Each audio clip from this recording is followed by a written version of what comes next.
el corazón y la red vascular. Como vimos anteriormente, pues la sangre es la que lleva muchos nutrientes y hace muchas cosas en su cuerpo. Pero, ¿qué hace que todo el cuerpo reciba la sangre? Bueno, tenemos una bomba, que es el corazón, y unas mangueras, que son los vasos sanguíneos. Entonces vamos a ver la bomba, ¿verdad? Que es decir, su corazón, que es el que expulsa la sangre a todo el cuerpo. Entonces, miren, su corazón tiene forma cónica, véanlo aquí. Está ubicado en el tórax, pero está desviado hacia la izquierda. Vean que este corazón los está mirando y por lo tanto es izquierda y derecha de ese corazón. Entonces, la punta del corazón señala hacia el lado izquierdo. Su corazón es chiquito, pesa unos 200 gramos. Para que vean el tamaño, una de sus manos guarden el dedo pulgar y hagan puño. Ese puño es el tamaño aproximado de su corazón. O sea, es muy pequeño, pero es un superórgano porque empieza a funcionar desde antes del nacimiento y terminará de funcionar pues cuando ya pues nos vayamos a morir. Será uno de los últimos órganos que deje de funcionar, ¿verdad? Ahora bien, ¿cómo está conformado su corazón? Abriendo el corazón, pues se observan cavidades dentro. Hay 2 cavidades superiores que se llaman aurículas, 2 cavidades inferiores que se llaman ventrículos. Están divididos, vean aquí, de 2 colores, rojo y azul. Bueno, pues aurícula y ventrículo izquierdo manejan sangre con oxígeno y nutrientes. La aurícula y el ventrículo derecho manejan sangre con desechos y dióxido de carbono. Por eso es que están así. Ahora, no están unidos, aurícula y ventrículo de cada lado, sino que hay válvulas, miren. Del lado izquierdo está la válvula bicúspide o mitral, que separa aurícula izquierda de ventrículo izquierdo. Del lado derecho, la aurícula derecha está separada del ventrículo derecho por una válvula que se llama tricúspide, ¿verdad? De manera que, aunque están manejando la misma sangre, no lo hacen al mismo tiempo, ¿verdad? Bueno, de cada cavidad salen arterias y venas, fíjense. A las aurículas les llegan venas, esa es la regla, de los 2 lados. Fíjense, de la aurícula derecha llega sangre con dióxido de carbono y desecho a través de las venas cavas. Ven, vena cava superior, vena cava inferior. A la aurícula izquierda le llegan venas que vienen de los pulmones. Son 4. Vean, aquí están sus aberturas. Son 4, porque vienen 2 de cada pulmón. Veanlas, aquí están por fuera y van entrando al corazón. A los ventrículos, allí salen arterias. De los 2 salen arterias. Del ventrículo izquierdo, miren, bueno, solo que se va para arriba la arteria aorta. Vean, nace aquí abajo y se va hacia todo el cuerpo. La aurícula derecha, entran venas, las venas cavas que llevan la sangre a los pulmones para purificarse. Entonces, así para que lo recuerden, en las aurículas entran venas y de los ventrículos salen arterias, ¿verdad? Y ustedes no sé si han escuchado un latido de su corazón. Y aunque en el corazón hay 4 cavidades, solo se escuchan 2. Lo que pasa es que trabajan sincrónicas. Abren o cierran, tanto aurículas como ventrículos. Entonces, por eso solo escuchamos 2 ruidos. Y esos ruidos tienen nombre. Aquí los ven. Sístole y diástole. Sístole es cuando se cierra una cavidad y expulsa sangre. Diástole es cuando se relaja una cavidad y recibe sangre. Ahora, las 4 cavidades hacen los dos movimientos. Mire, la aurícula derecha, para recibir la sangre con dióxido de carbono, está relajada, o sea que estaría en diástole. Hará una pequeña sístole para expulsársela al ventrículo derecho, que ya está en diástole. Su ventrículo derecho hace una sístole fuerte que envía toda la sangre a lo que es los pulmones para purificarse. Ya purificada la sangre, se regresa a la aurícula izquierda, que está esperando en diástole. Ella hará una pequeña sístole para expulsársela al ventrículo izquierdo, que ya está esperando en diástole. Y este es fuertísimo, porque hace una sístole tan fuerte que llega a la sangre hasta sus pies y a todas las células de su cuerpo. Este es muy fuerte. Entonces ya vieron que las 4 cavidades hacen sístole y diástole, solamente que como lo hacen en sincrónicos, o sea, se contraen las aurículas o se relajan las aurículas, y al revés, se contraen los ventrículos o se relajan, y por eso escuchamos solamente 2. Un tic-tac. ¿Sí? De estas cavidades, la más fuerte, como vieron, es el ventrículo izquierdo. Y de hecho, para saber la salud que tiene su corazón, tenemos que valorarlo a él a través de cuánta sangre expulsa en un minuto. Ese valor se llama gasto cardíaco. Sería la cantidad de sangre que expulsa el ventrículo izquierdo en un minuto. Más o menos por cada sístole expulsa, en una persona promedio de 70 kilos, envía 70 mililitros en cada sístole. El caso es que, pues, en personas de 70 kilos tienen 5 litros de sangre. Entonces, pasará el total de su sangre en ese ventrículo izquierdo en un minuto. O sea que el gasto cardíaco es la cantidad de sangre que expulsa el ventrículo izquierdo en un minuto, y el valor normal son 5 litros. Ahora, ¿qué te haces a alguien más alto o más gordo? Pues tiene más sangre, por lo tanto, su gasto cardíaco es mayor. Si es alguien chiquito o flaquito, pues el gasto cardíaco será menor. El caso es que no importa lo alto, lo chiquito, lo gordo, lo flaquito, el total de nuestra sangre pasa en nuestro corazón en un minuto. Eso, así que él es muy, muy fuerte, ¿verdad? Ahora bien, un sístole y un diástole forman un latido. Y su corazón late con cierta frecuencia. A eso se le llama frecuencia cardíaca. Y esos valores se miden por minuto. Entonces tenemos que la frecuencia cardíaca es el número de latidos por un minuto de su corazón, y el valor normal es 60 a 80 latidos en un minuto. De manera que con eso, pues obviamente su ventrículo izquierdo mandará toda su sangre, ¿verdad?, al cuerpo en un minuto. Bueno, aquí hay un corte abierto el corazón, que pueden ver sus cavidades, que bueno, las aurículas están menos arrugadas, que vean los ventrículos, sí, porque son muy fuertes, y en especial el ventrículo izquierdo, que es el más pequeño, pero no, hombre, el más fuerte de todo su corazón. Ahora, ¿cómo le hace el corazón para garantizar que llegue la sangre a todas las células de su cuerpo? Bueno, para eso tenemos 2 circulaciones. Una que se llama circulación mayor, que tiene como función llevar la sangre, irrigar, o sea, irrigar es llevar sangre a todo el cuerpo, menos a los pulmones. Menos. Vean que, si ustedes recuerdan, la arteria aorta salía por arriba del ventrículo y se ramifica para llevarle sangre hasta su cerebro y formar ahí la circulación cerebral.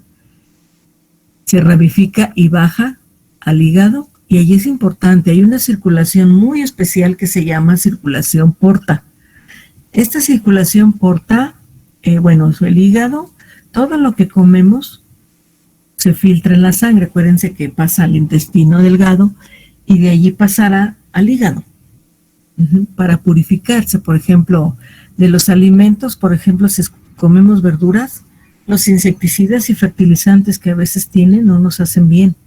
Si es algo enlatado, pues los aditivos como conservadores, colorantes, tampoco nos hacen bien. Entonces, alguien tiene que destruirlos para poder sacarlos del cuerpo a través de la orina. Entonces, es el hígado que purifica y detoxifica la sangre. Por eso es que a los bebedores se les altera su hígado, porque allí el alcohol se debe transformar en agua y dióxido de carbono para poder salir del cuerpo. Entonces, vean, la circulación porta se lleva a cabo en el hígado y purifica y detoxifica la sangre. Después, bueno, se forma la circulación intestinal para trasladar los nutrientes hacia toda la sangre y que lleve los nutrientes a todo el cuerpo. En su pelvis, ¿verdad? Y eso hasta sus piernas, dedos, capilares, todo. Entonces, por eso se llama circulación mayor, ¿verdad? Porque, bueno, cubre gran parte del cuerpo. Hay otra circulación que es la circulación menor, o también se llama pulmonar. Esta, pues obviamente, se lleva, bueno, debo decirles que entonces, quiero que entiendan bien, entonces ya vimos, se me olvidó el retorno, lleva toda la sangre hasta las partes más pequeñitas y luego regresa la sangre con todos los desechos a la aurícula derecha. Entonces, esta circulación mayor inicia en el ventrículo izquierdo y termina en la aurícula derecha. Bueno, en el caso de la circulación pulmonar, miren, la sangre, el ventrículo derecho, que es sangre con dióxido de carbono, va a ser expulsada por la arteria pulmonar. Ven, se va a ramificar para que una rama se vaya al pulmón derecho y una al pulmón izquierdo. Allí se lleva a cabo la hematosis, es decir, la purificación de la sangre en donde se deja el dióxido de carbono y se lleva el oxígeno. Ya, se purifica la sangre y de cada pulmón salen 2 venas. Vean, los pulmones se ven aquí atrás. Salen 2 venas, en total 4 que van a llegar a la aurícula izquierda y a la sangre purificada. Entonces, esta circulación menor o pulmonar tiene la función de purificar la sangre, realizar la hematosis en los pulmones y regresar la sangre a la aurícula izquierda ya purificada. Entonces, inicia en el ventrículo derecho y termina en la aurícula izquierda. Entonces, de esa manera, ya todo el cuerpo tendrá sangre. Ahora bien, el corazón no puede hacerlo solo.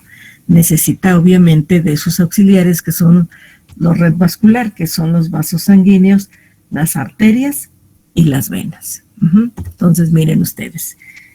Tenemos a las arterias, que son las más fuertes de todas, porque, bueno, fíjense bien. Las arterias llevan la sangre desde el corazón hasta los capilares. Y para llevarlas cambian de calibre. Fíjense, cambian de calibre. Digamos, la aorta es una arteria de gran calibre. Al llegar a los órganos se hacen más chiquitas, se hacen de mediano calibre. Dentro de los órganos se hace más chiquita, de manera que se hace de pequeño calibre. Y todavía arteriolas y todavía capilares, y de esa manera llevan la sangre hacia las células. Pero al ser capilares, como son tan chiquititos, no pueden pasar los glóbulos blancos ni las plaquetas. De manera que a las células se les baña con ese líquido, que se va a llamar líquido intersticial, o sea, el líquido que está entre las células, porque no es un líquido rojo, porque acuérdense que los glóbulos rojos se quedaron en los capilares. Entonces, se baña y se cubre, ¿verdad? Entonces, hasta ahí llega, ¿verdad?, a transformarse la sangre en líquido intersticial, ¿verdad? Entonces, llevan nutrientes y oxígeno. Sus arterias son muy fuertes, porque el ventrículo izquierdo es muy, muy fuerte y expulsa la sangre con gran fuerza. Y ellas tienen que tener sus 3 capas muy bien formadas. Por ejemplo, tenemos la capa exterior, que es de tejido conectivo, que es la adventicia. Pueden verla en el otro esquema también, que es la externa o adventicia, esta delgadita. La de en medio es una gruesa capa de músculo liso para regular el calibre del vaso sanguíneo, de la arteria. Y la capa íntima de tejido epitelial que se llama endotelio. Y aquí es donde a veces hay problema, porque si la sangre está sucia o tenemos mucho colesterol, se pega aquí. Y es aquí donde ocurre ahorita vamos a ver qué problemas puede ocasionar. Bueno, el caso entonces en que vean que las arterias llevarán sangre con oxígeno y nutrientes. Ahora bien, como todas las arterias son derivadas de la aorta, acuérdense que sale del ventrículo izquierdo, la sístole que hace el ventrículo izquierdo es muy poderosa, que se va a sentir en todas las arterias. De hecho, se llama pulso. No se llama frecuencia cardíaca porque pulso significa palpar. Y palpar significa tocar. Ustedes no pueden tocar el corazón, pero sí una arteria y contar ahí los latidos. Entonces, fíjense bien, si contamos en el corazón es la frecuencia cardíaca. Si contamos en cualquier arteria se llama pulso. Entonces vamos a decir que el pulso normal es de 60 a 80 pulsaciones en un minuto. Sí se ve la diferencia, que en el corazón es latidos, porque estamos directamente en el corazón, y en el caso de las arterias, pues nada más las tocamos, pero no las vemos, solo se tocan, ¿verdad?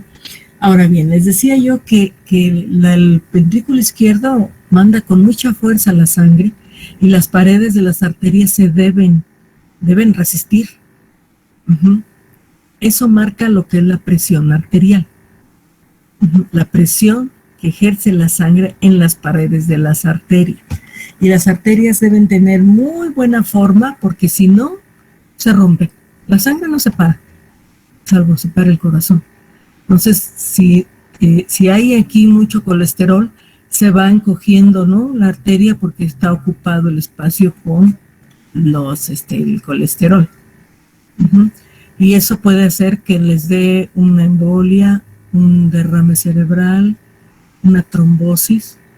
Una trombosis puede ser en cualquier parte, no nada más en la cabeza, en una pierna, en un muslo, porque está obstruida allí.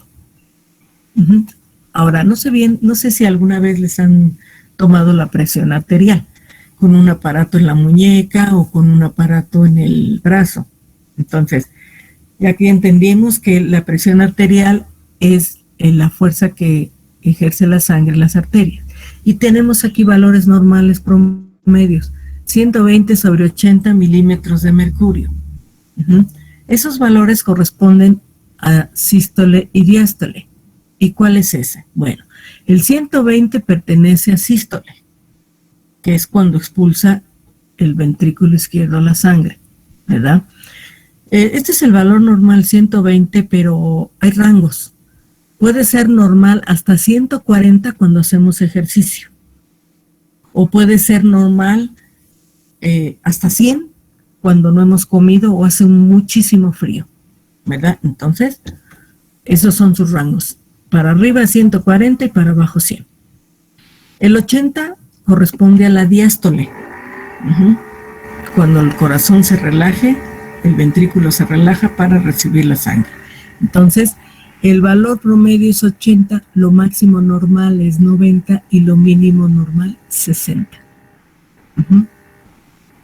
Ahora bien, si entendimos esto, bueno, si alguien tiene, por ejemplo, 150, 95, ¿qué quiere decir? Que esa persona tiene hipertensión.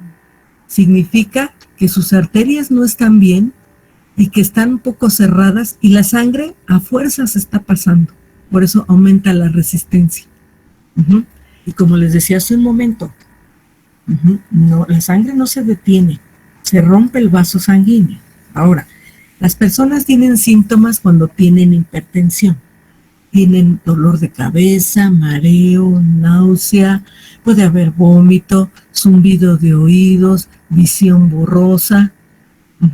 Y puede generar esto porque la arteria se rompa, pues ya les decía, un accidente vascular, una embolia, una trombosis y generar la muerte. Por eso es mantener la presión en rangos normales. ¿Qué tal si una persona tiene 90 a 50? O sea, son milímetros de mercurio. El mercurio es el que permite valorar fluidos.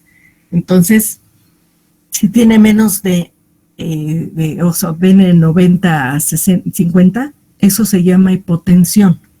Y también las personas, quiere decir que una de dos, han perdido volumen de sangre, o han tenido hemorragias, o no han comido por mucho tiempo, días, y entonces, como es poca sangre la útil, pues el vaso sanguíneo también se encoge para llevarle, aunque sea poquita sangre, a todos los órganos. Entonces, esa persona tiene frío. Esas personas pueden tener dolor de cabeza, zumbido de oídos, confusión mental, entrar en shock y morir. O sea que tan malo es que se suba la presión o tan malo es que se baje la presión. Entonces, de ahí que, bueno, por nuestro estilo de vida la gente padece más hipertensión, los adultos, por su forma de comer. Los jóvenes, como ustedes, es frecuente que padezcan hipotensión, porque no comen bien, comen irregular o tienen periodos de ayuno. Hay algunos que, por ejemplo, ahorita ya son 9:30 y algunos no han comido desde ayer a las 10 o 9 de la noche, entonces ya tienen 12 horas de ayuno. Entonces probablemente la presión esté más baja, ¿verdad? Entonces estas dos cifras son importantes en las arterias. Ahora bien, bueno, aquí está la red, la más general, la red arterial. Están las principales arterias. Aquí están las dos, arterias y venas. Y bueno, hablemos de las venas. Las venas, bueno, están pintadas de azul porque el dióxido de carbono representa lo azul. Entonces, fíjense bien. Las venas corren desde los capilares hacia el corazón. Ahora al revés. Suben la sangre con dióxido de carbono y desechos hacia el corazón, específicamente en la aurícula derecha. Si se acuerdan que ahí llega toda la sangre con dióxido de carbono, entonces allí se va a depositar. Ellas son más superficiales, por eso podemos verlas en las piernas, en los brazos. Vemos venas, arterias no, esas son profundas. Pero estas venas tienen un trabajo fuerte porque vean, van en contra de la gravedad, y para evitar que la sangre se regrese, aprecien que tienen válvulas. Y bueno, son parecidas a las arterias, tienen sus capas, vean, su capa externa de tejido conectivo, su capa media de músculo liso y su capa interna de epitelio. Sin embargo, sus válvulas no son tan fuertes como las arterias. Y entonces, ¿qué puede sucedernos? Pues que una válvula se venza y empiece a acumular sangre. A eso se le llama varice. Que quiere decir que una vena de algún trayecto no está haciendo su trabajo como debería ser. Y casi siempre las venas que tienen más problema son las venas que están más lejos del corazón. Por ejemplo, bueno, vean, aquí está la red venosa. Los piernas, hay una vena que se llama safena. Bueno, inicia desde la ingle y se divide en las piernas en dos, safena interna y externa. Esa, estamos mucho sentados o mucho parados, que se va a vencer sus válvulas, como decíamos, y entonces genera varices. Otras venas que también se dañan con mucha frecuencia de estar sentado mucho tiempo son las venas del recto, y ahí se llaman hemorroidales. Y ustedes han oído que las personas presentan la enfermedad que es las hemorroides, que no es más que las venas dilatadas, ¿verdad?, del recto. Pues igualmente, por lo que decíamos, por la postura, por ejemplo, los choferes que aparte de estar sentados, pues ahí les da mucho el sol, y eso hace que se dilaten de más. Entonces, aquí lo que deben tener muy claro es que las venas van para arriba, en contra de la gravedad, de los capilares venosos hasta el corazón, aurícula derecha, y llevan sangre con dióxido de carbono y desechos. Aquí tenemos la red venosa, está algunas arterias por ahí, pero ahí está prioritariamente la red venosa. Entonces, de esa manera su corazón con sus auxiliares, que son la red vascular, llevará sangre con oxígeno y nutrientes a todo el cuerpo. Bien, ¿hay alguna duda hasta aquí?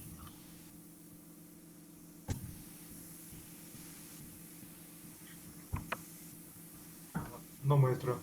¿No? Ok. Ahora, del sistema circulatorio, bueno, no nada más es la sangre, el corazón, las venas, sino que hay otro sistema que es paralelo al sistema circulatorio, que es el sistema linfático. Vean, es una red, vean, las arterias son las rojas, venas azules, y estas se ven como verdes o las pintan de amarillo porque pues trasladan linfa, que es otra parte de la sangre, ¿verdad? Pero este sistema tiene funciones distintas.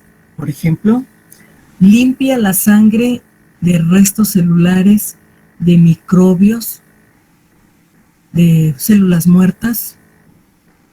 Solo limpia la sangre, porque quien elimina esos desechos es el urinario, ¿verdad? Entonces allí se limpia la sangre de desechos. También es ese color amarillento porque tiene grasa, traslada las grasas. Las grasas son difíciles de manejar, entonces las grasas se trasladan por la linfa. Y crea anticuerpos este sistema y crea inmunidad. O sea que esto sirve para controlar el nivel de desechos orgánicos, o sea, microbios, bacterias, hongos, virus, células muertas, células envejecidas, porque hay otros solutos, ¿no? Otros solutos, pero estas son cosas que pueden en algún momento dañarlos, ¿verdad? Entonces, eso hace el sistema linfático. Ahora bien, ¿qué órganos lo integran? Bueno, pues están desde acá arriba las amígdalas o anginas, que acuérdense que tenemos 3 pares. Tenemos los ganglios linfáticos, todas estas bolitas son los ganglios linfáticos, los vasos linfáticos, el timo, que está aquí en los dos, el vaso y la médula ósea de los huesos. Allí tenemos esos órganos. En especial, vean, estos órganos se comunican entre sí. Quiero que observen, vean, aquí por ejemplo, todos los vasos linfáticos se parecen a los vasos sanguíneos. Tienen sus 3 capas. Bueno, aquí les presento. Vean, aquí está toda la red de vasos y que vean que los órganos linfáticos están conectados por esos vasos. Vean, se atraviesan los ganglios en medio de los vasos. ¿Por qué? Porque fíjense que estos desechos los tienen que deshacer los órganos. Por ejemplo, una amígdala, a veces por eso se inflama, porque microbios se desarrollan y ahí tienen que destruirse. Los ganglios a veces se inflaman porque allí se tienen que destruir. Y así todos los órganos linfáticos. Ahora, ¿qué características tienen estos vasos? Miren, aquí abajo está un esquema de capilar, arterial, capilar venoso. Y se acuerdan ustedes que dije que el capilar tira allí sobre las células su contenido, que es el líquido que está entre las células, líquido intersticial. Y ya que las células consumieron sus nutrientes, pues también allí vierten sus desechos. Entonces, esos desechos con esos líquidos forman la linfa. Vean que no es otro líquido aparte, sino que vean, de la propia sangre se virtió sobre las células el líquido intersticial y ahora ya llevando los desechos se llama linfa, ¿verdad? Y entonces la linfa, los vasos, los capilares linfáticos forman vasos linfáticos cada vez más grandes, ¿verdad? De pequeño, de mediano y de gran calibre, hasta formar solo 2 vasos linfáticos grandotes. Y esos vasos linfáticos llevan linfa, ¿a dónde? A venas, porque son desechos, ¿verdad? Entonces va a haber 2 venas que son las subclavias. Se llaman así porque están debajo de las clavículas. Entonces las subclavias son venas que llevarán la sangre ahora a la aurícula derecha, a través de la vena cava.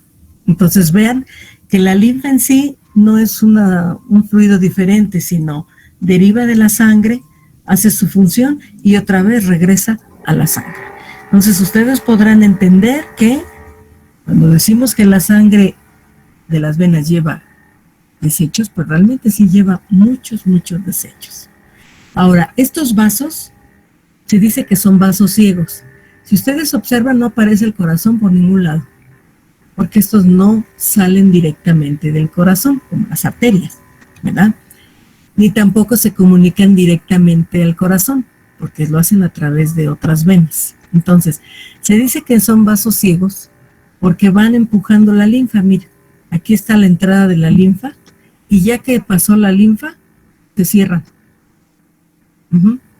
Para que no se recaiga, no se regrese. Y otra empujadita y se vuelve a cerrar. O sea que las contracciones musculares de estos vasos suben la linfa.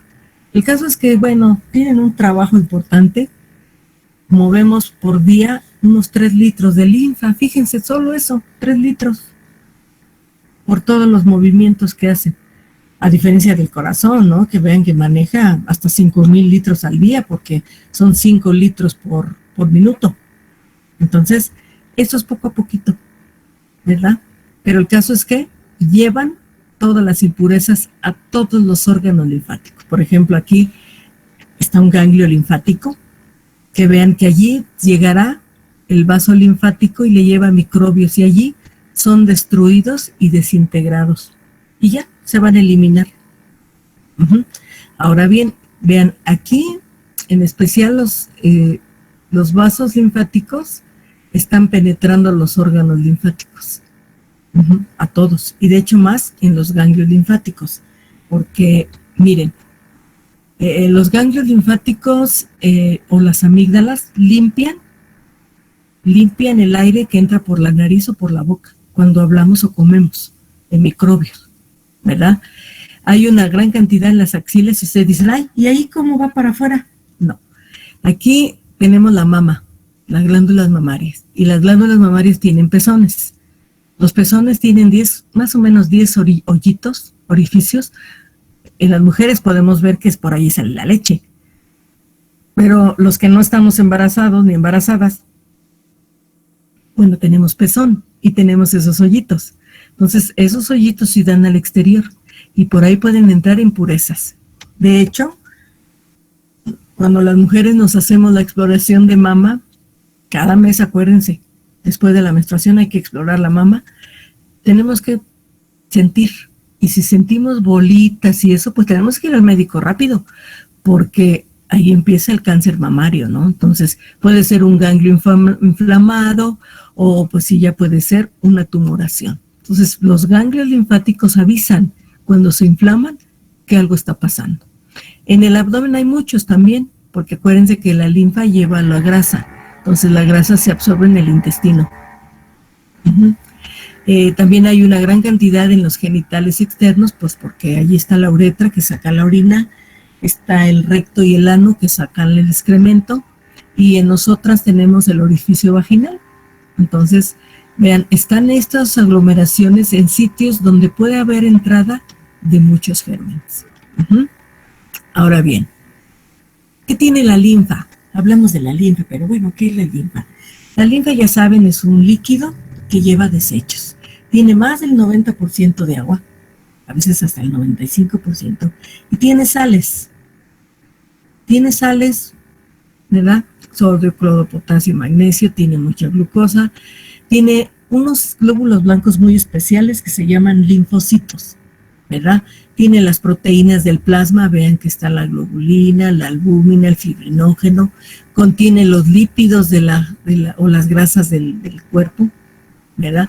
Tiene muy poco oxígeno y dióxido de carbono, porque acuérdense que se quedaron atrapados los glóbulos rojos en los capilares, ¿verdad? Entonces ahí hay gases disueltos, pero en muy pequeña cantidad, ¿verdad? Contenemos gérmenes y sustancias de desechos, ¿verdad? Entonces también tenemos células defectuosas de nosotros, pero esas están controladas, los linfocitos los destruyen.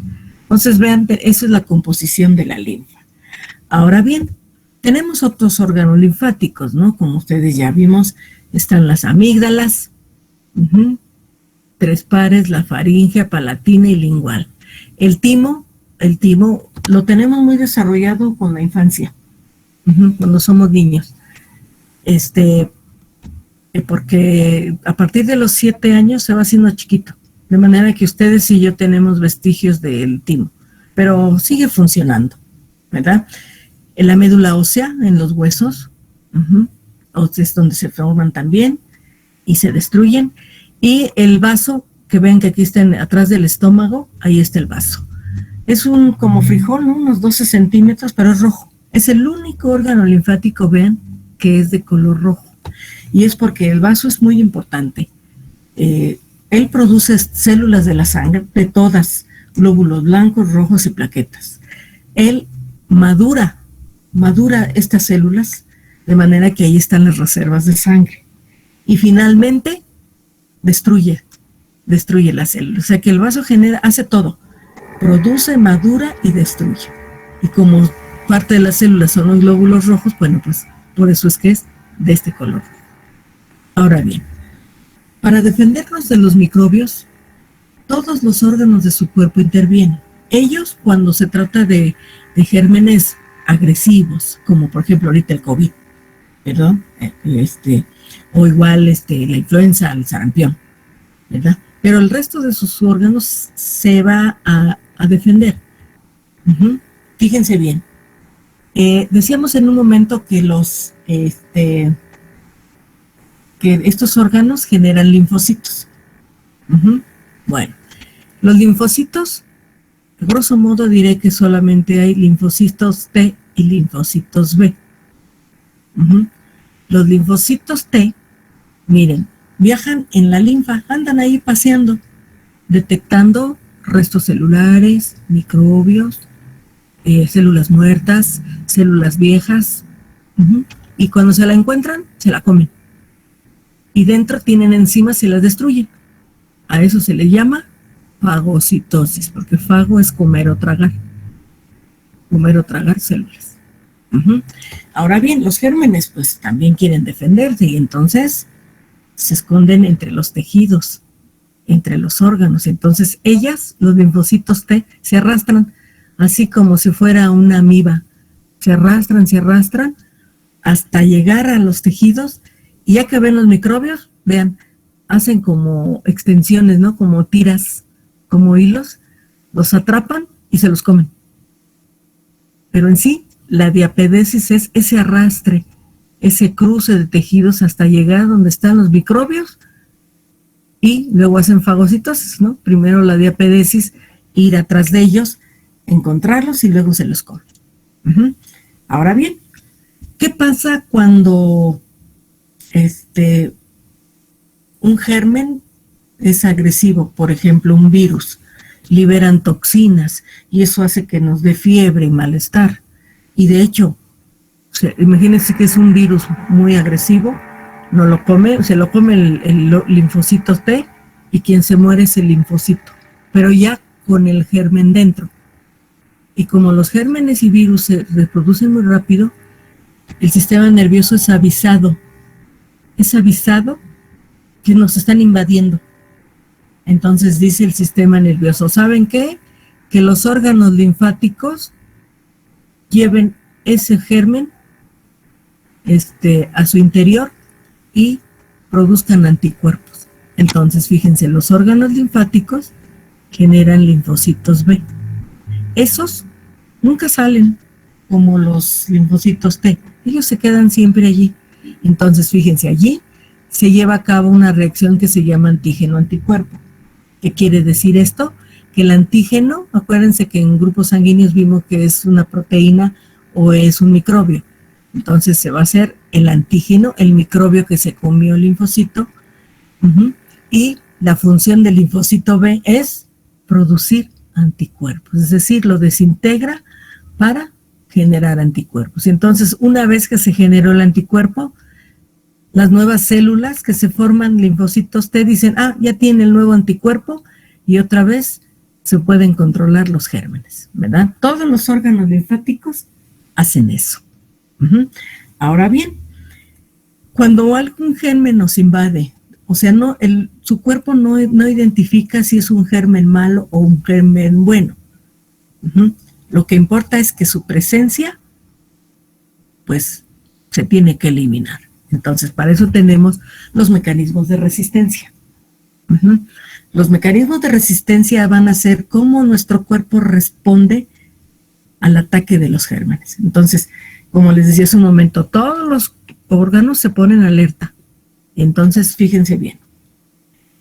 Primero, sus órganos, aunque no sean linfáticos, producen sus secreciones. Esas secreciones tienen sustancias que matan los gérmenes. Por ejemplo, sus ojos producen lágrimas, su nariz produce mocos, su boca produce saliva, su estómago produce jugo gástrico. Estos están diseñados, aparte de funciones, como por ejemplo el jugo gástrico, hacer que haya buena digestión, pues hace que se mueran los gérmenes. La lágrima pues arrastra los gérmenes, la saliva pues también arrastra los gérmenes. Pero bueno, esas son las secreciones. Pero esas secreciones tienen sustancias que específicamente matan gérmenes. Por ejemplo, sus mocos tienen, sus mocos, su saliva y sus lágrimas tienen una enzima que se llama lisozima. Esa es una potente bactericida. Es decir, mata gérmenes. De hecho, ustedes si tienen una heridita, un rasponcito, le ponen salivita, arde y se alivia. Los perros y los gatos, ellos no usan curitas. Ellos que se lamen, ¿no? Tan duro y dale, se lamen, hasta que se curan. Porque la lisozima ayuda a que no haya gérmenes y los tejidos hacen lo propio y se reparan, ¿verdad? Ahora bien, tenemos reflejos. Cuando hay muchos gérmenes y muchas impurezas, hay reflejos que ayudan a sacar grandes cantidades de gérmenes. Por ejemplo, toser, estornudar. Estos son los más grandes. De ahí entenderán por qué hay que ponerse el cubrebocas. Porque fíjense, si ustedes estuvieran enfrente de mí y toso y estornudo, yo mis mocos y mi saliva les llega hasta 12 metros. Y las gotas de saliva y de mocos pues son donde llevan los microbios, ¿no? Entonces, de ahí que tenemos que usar el cubrebocas en esta pandemia, pues para que las gotas de saliva y de mocos de las personas pues no nos lleven el COVID adentro de nuestro cuerpo, ¿no? Entonces, vean, hay otros reflejos como por lo que es vomitar, orinar y defecar. Por allí se salen muchos microbios, buenos y no tan buenos, pero por allí se desecha. Entonces, vean, los mecanismos inespecíficos, o sea, no es un germen especial, sino el germen vulnerable, con esto se muere. Ahora, ¿qué pasa con el ejemplo que les puse? Cuando el virus es muy agresivo y necesitamos un anticuerpo.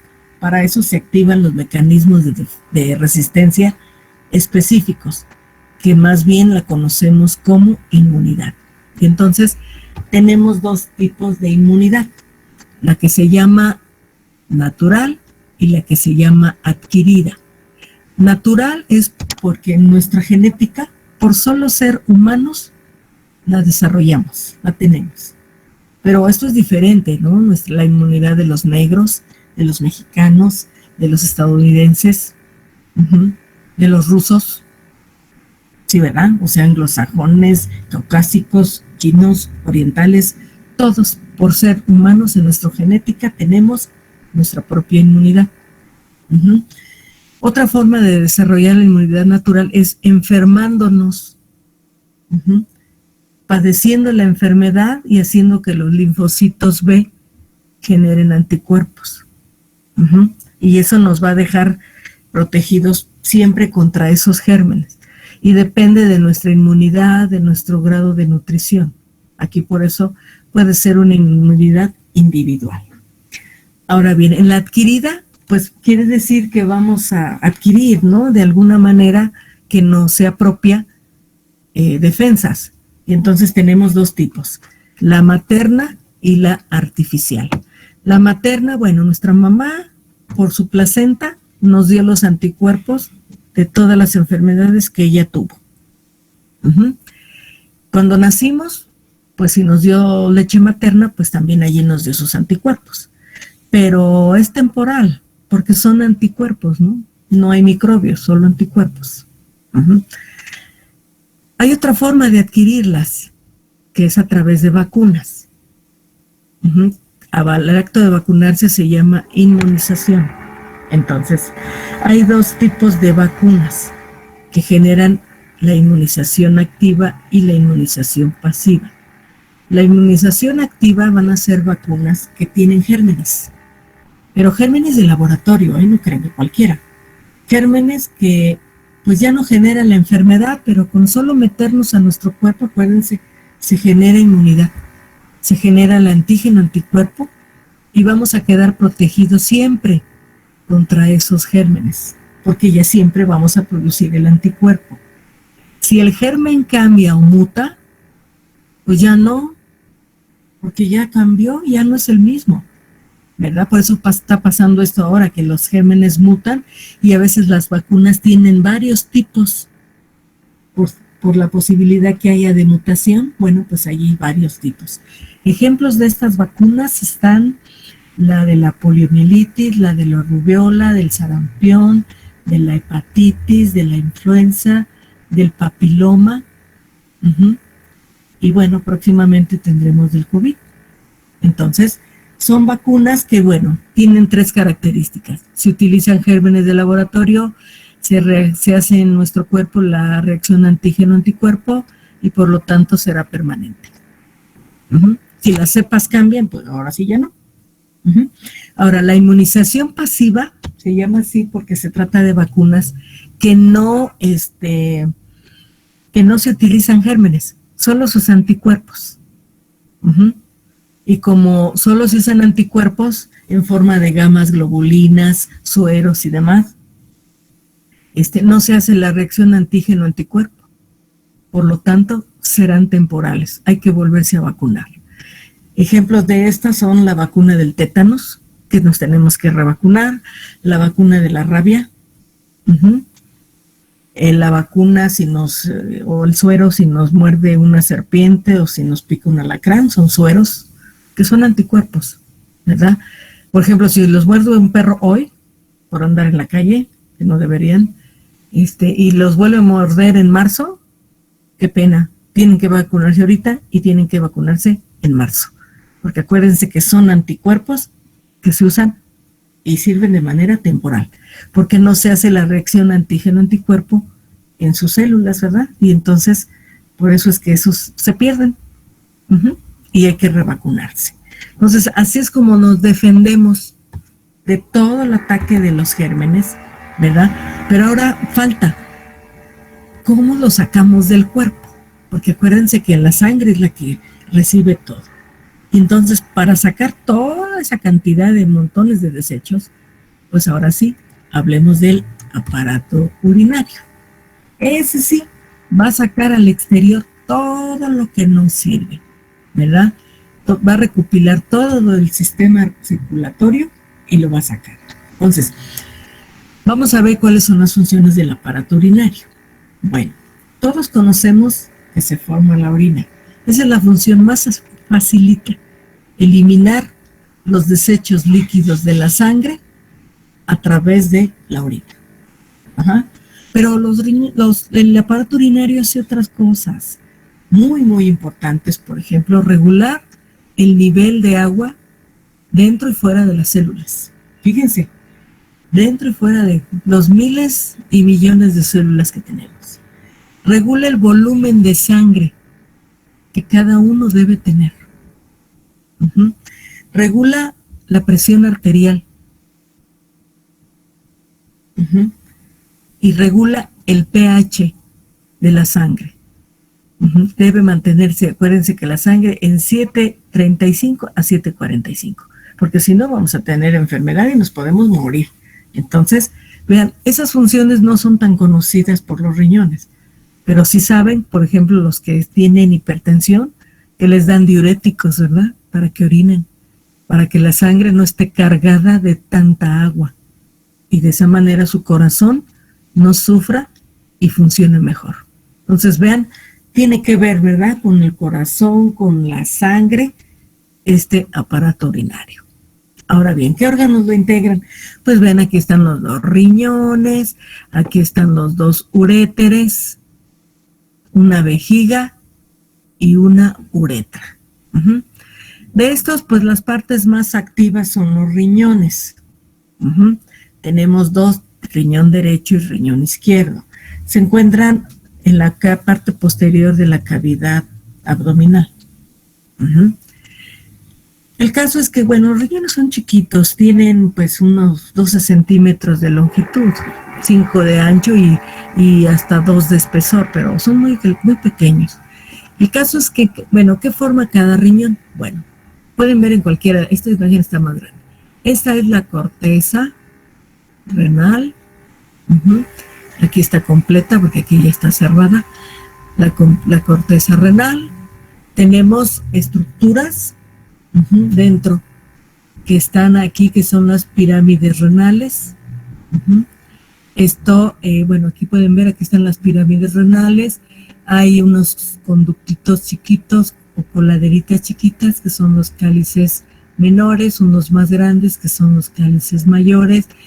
Y aquí, en este sitio que se llama pelvis renal, nace el uréter para llevar la orina conforme se va produciendo a la vejiga, ¿no? Entonces, todo esto es de un riñón. Ahora, aquí en la corteza, ¿verdad?, y en la médula, se encuentran esas estructuras que se llaman nefronas. Estas son las unidades funcionales del riñón.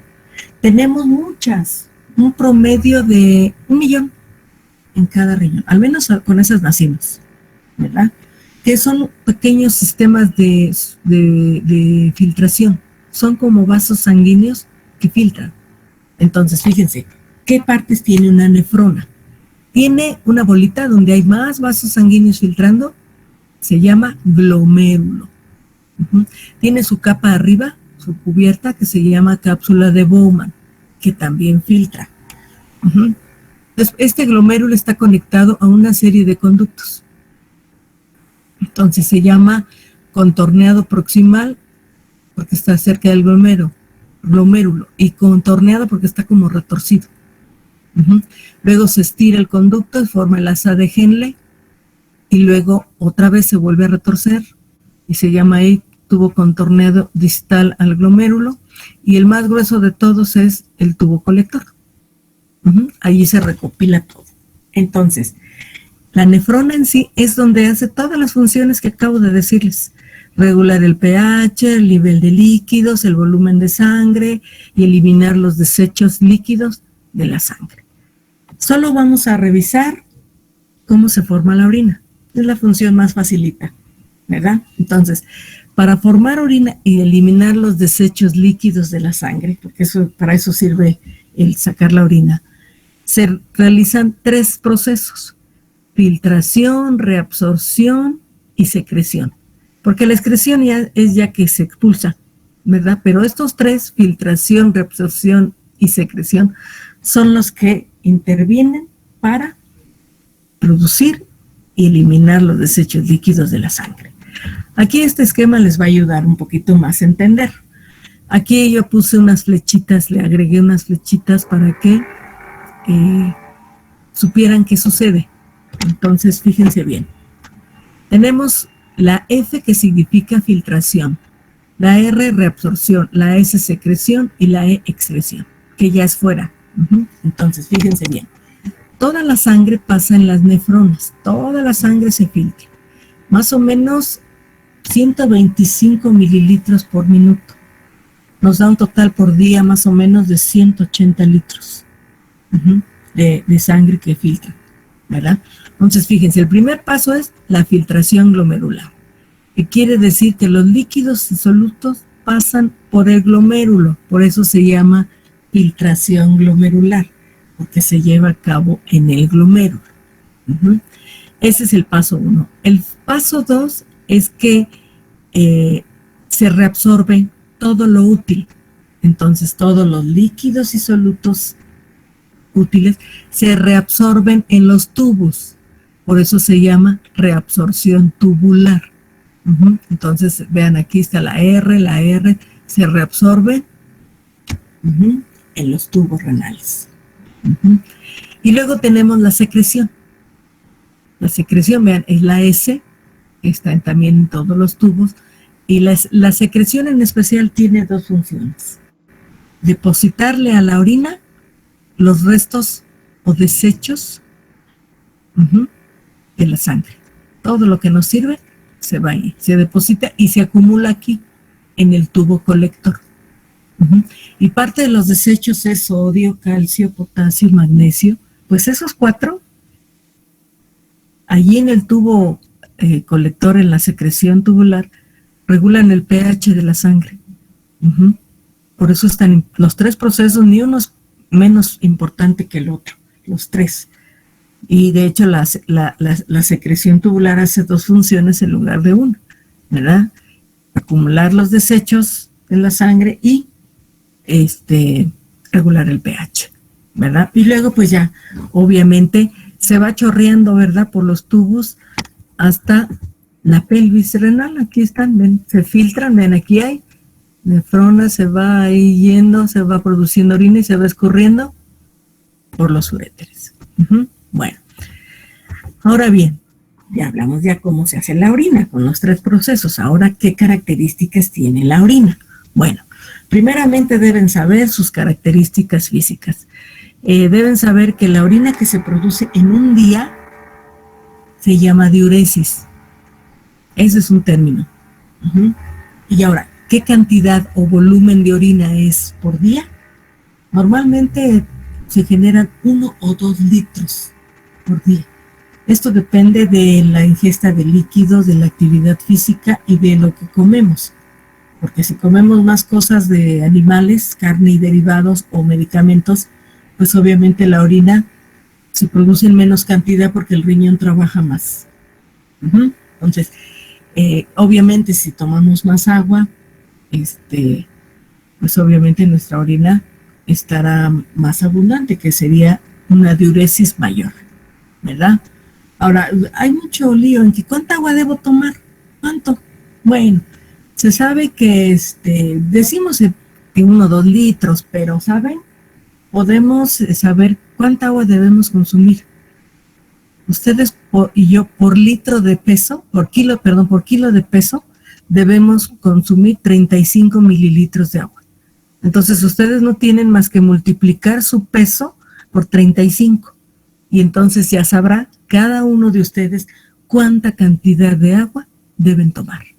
Obviamente que en alguien que está más alto, más gordo, pues la cuenta le va a salir con más cantidad que alguien más flaco, porque a veces decimos 2 litros de agua y no me animo. Bueno, pues vamos a ver cuánta agua necesitas.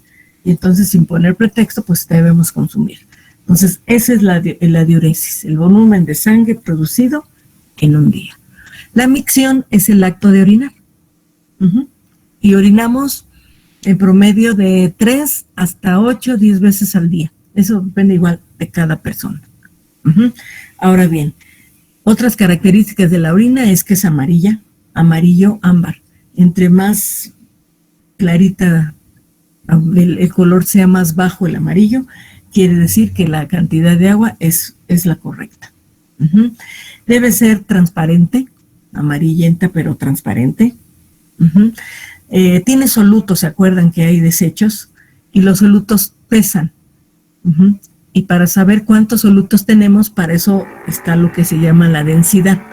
Y la densidad varía, debe ser más de 1000 hasta 1030, más o menos. El promedio es 1008, 1028, que son lo que pesan los solutos.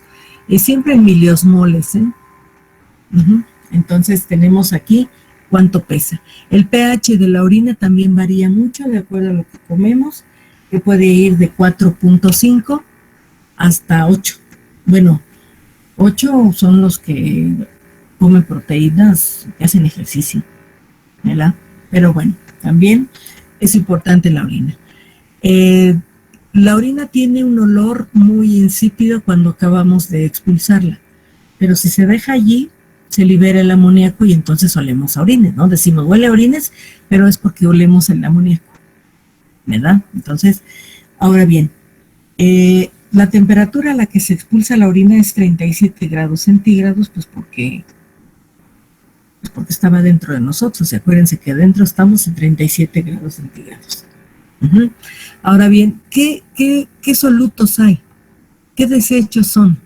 Bueno, tenemos dos tipos de desechos o solutos, los orgánicos y los inorgánicos. Los inorgánicos pues no se producen en el cuerpo, ya saben, con los alimentos entran y pues hacen su función y ya se van, se salen. Entonces, entre los más importantes tenemos el sodio, potasio, el calcio, el magnesio, y los hay en combinaciones con cloro, por ejemplo, cloruros, hay fosfatos, hay carbonatos. ¿Se acuerdan que estos, antes de salir, regularon el pH, ¿no? Entonces, pues ya que hicieron su función, pues ya se salen, ¿verdad? Ahora, las sustancias orgánicas, o sea que las produce su cuerpo, es por el metabolismo que se hace con los alimentos, sobre todo con los de origen animal. Entonces, ¿qué es normal que haya en la orina? Urea, ácido úrico, amoníaco, bilirrubina, y este es importante porque la produce su hígado y es la que pinta de amarillo la orina. El plasma también es amarillo porque ahí hay bilirrubina, ¿verdad? Hay una sustancia muy especial que se llama creatinina, que es la que nos dice la salud que tienen nuestros riñones. A un diabético o alguien que toma cerveza, si te empieza a hinchar y a no orinar mucho, le hacemos un análisis de orina y le cuantificamos la creatinina, cómo se está filtrando. Entonces, obviamente que la salud de nuestros riñones depende de saber cómo está trabajando la creatinina, ¿verdad? Pues obviamente los diabéticos filtran mucha creatinina y los que no, pues no.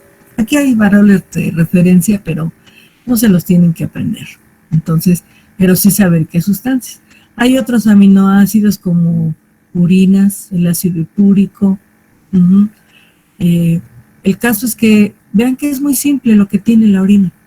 Y eso nos va a dar el parámetro de cómo estamos manejando los alimentos. Desde que los ingerimos, se absorben, se distribuyen y se eliminan. Por eso es que estos aparatos y sistemas forman las funciones de nutrición.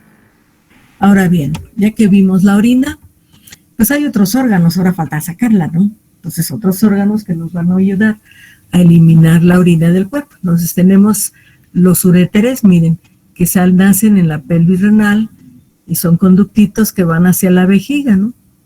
Tienen su orificio. El caso es que los uréteres tienen el grosor como de un alfiler, muy delgadito. Entonces, conforme se va produciendo la orina, se va escurriendo, se va chorreando para ir llenando la vejiga. Y luego, ya que está aquí abajo, vean, aquí está su vejiga, aquí va acumulando la orina. Tu vejiga, vean, tiene dos conductos, los uréteres, que penetran en la parte superior, y tiene un conducto acá abajo para que salga la orina de la vejiga y pase a la uretra. Aquí les puse las dos vejigas, la femenina y la masculina. Bueno, la vejiga femenina es más grande porque tenemos una pelvis, porque en algún momento tal vez haya un hijo allí desarrollándose, entonces hay espacio. Pero eso no es tan bueno porque pues a veces aguantamos tanto y la vejiga crece mucho, pero ya no regresa a su forma original. Y con el tiempo se puede salir la orina sin que nosotros quieramos. Eso es la incontinencia urinaria, ¿verdad? Así es de que pues no abusemos de que tenemos capacidad. En el caso de los hombres, su vejiga es más pequeña porque abajo está la próstata. No tienen útero, por lo tanto su pelvis es más estrecha. Entonces, pues por lo tanto su vejiga es un poquito con menos capacidad. Almacena pues hasta 500 mililitros, medio litro, pero no se sale toda cuando orinamos. Se quedan en los pliegues, miren. Aquí sí se ven los pliegues. Y todo el tiempo tiene ahí dentro orina. Y cuando llega a cierta capacidad, pues ya hay necesidad de vaciarla, ¿verdad? Pero su función es solo almacenar la orina.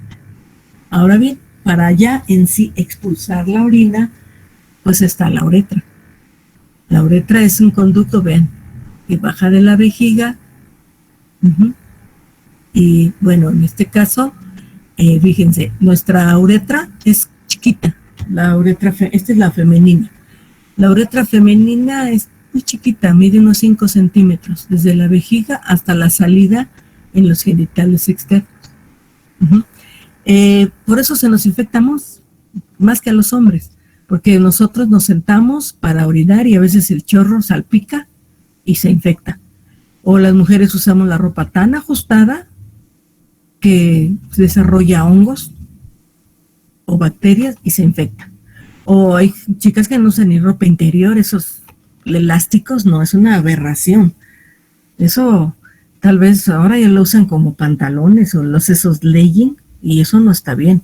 Deben tener pantaletas y sobre todo donde toca sus genitales debe ser de algodón, porque el algodón absorbe la humedad y de esa manera se controla el nivel de humedad de allí, ¿verdad? Entonces, ¿qué tiene una mujer o qué presenta cuando tiene infección de vías urinarias? Pues hay ardor y dolor al orinar. Hay dolor de la pelvis o de su vejiga también, hay fiebre, malestar y pues ni modo, hay que tomar muchísima agua y tomar medicamentos. Porque a veces hasta orinan poquito porque está inflamado y como hacen mucho esfuerzo hasta sangre sale. O sea que es bastante dramática esta enfermedad, pero acuérdense que es una de las principales causas de enfermedad, las infecciones de vías urinarias. Entonces, vean ustedes que pues tenemos que tener mucho cuidado y no manipular nuestros genitales con las manos sucias. En el caso del varón, pues está más larga la uretra, unos 15 centímetros hasta 18 según. 5 centímetros de la vejiga a donde inicia el pene y 10 centímetros de los penes flácidos. Ese es el promedio estándar de los penes. ¿Y por qué flácido? Porque solo flácido puede orinar el varón. Nunca el pene erecto, eso jamás. De hecho, realiza dos funciones la uretra masculina. Libera el semen y libera la orina.